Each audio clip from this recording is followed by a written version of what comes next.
సడన్గా కాల్ వచ్చింది నాకు ఈవినింగ్, అది ఈవినింగ్ టైంలో. బాబు మీ అమ్మ రైల్వే స్టేషన్లో 2 hours నుంచి ఉందంట, తొందరగా వచ్చి తీసుకెళ్ళి బాబు అని అయితే ఒక ఆయన కాల్ చేశారు నాకు.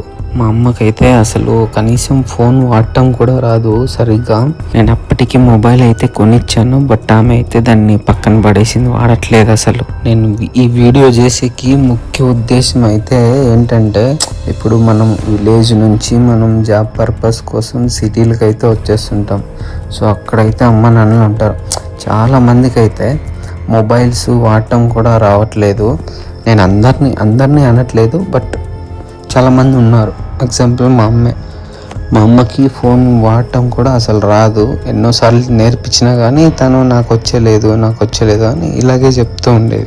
సో అలా ఎవరైనా ఉంటే ప్లీజ్ చెప్పండి వాళ్ళకి ముందే. నాకైతే ఒక్కసారిగా ప్రాణం పోయి వచ్చినట్టు అయింది ఈరోజు అయితే నా పరిస్థితి. సో చెప్పండి ఇంట్లో వీలైతే.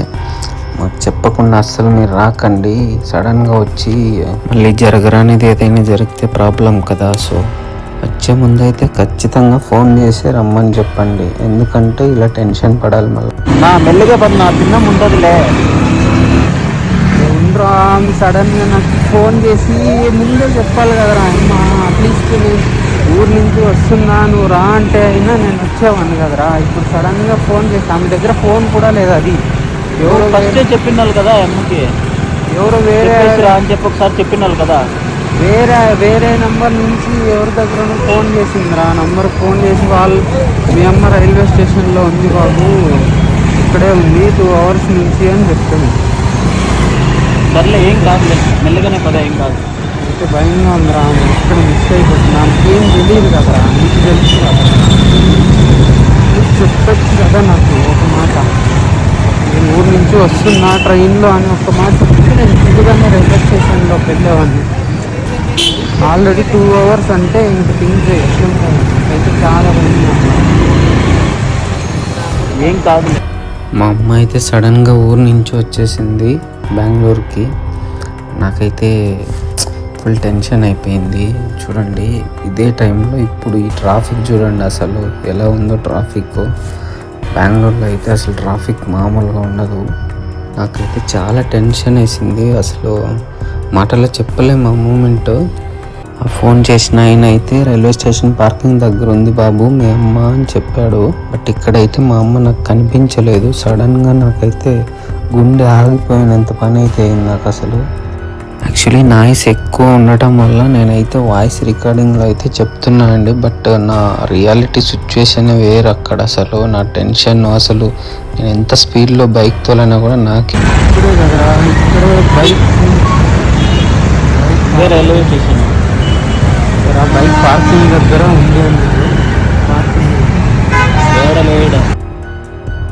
చూసారు కదండి నాయిస్ ఎక్కువ ఉంది. సో అందుకే నేనైతే వాయిస్లో చెప్తున్నాను. ఆయన చెప్పిన ప్లేస్లో అయితే కనిపించలేదు. ఇంకా తర్వాత నా బైక్ వెనుక మా తమ్ముడు కూర్చొని ఉండే, వాడికి చెప్పాను నువ్వు రైట్లో చూడరా నేను లెఫ్ట్లో చూసుకుంటూ వస్తా అని చెప్పి ఇంక అలాగే కొద్ది ముందరికి అయితే వచ్చాం మేము.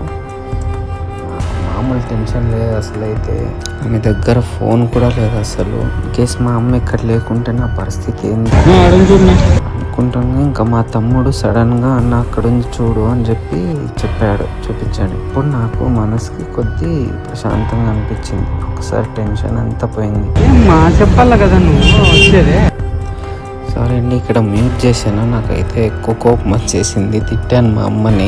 ఆమె ఏమంటుందంటే మా ఊర్లో ఒక ఆయనకి చెప్పిందంట నాకు కాల్ చేసి చెప్పమని చెప్పు ఈ ట్రైన్కి వస్తున్నాను అని అయితే ఏమి చెప్పిందంట. బట్ ఆయన అయితే నాకు కాల్ చేయలేదు.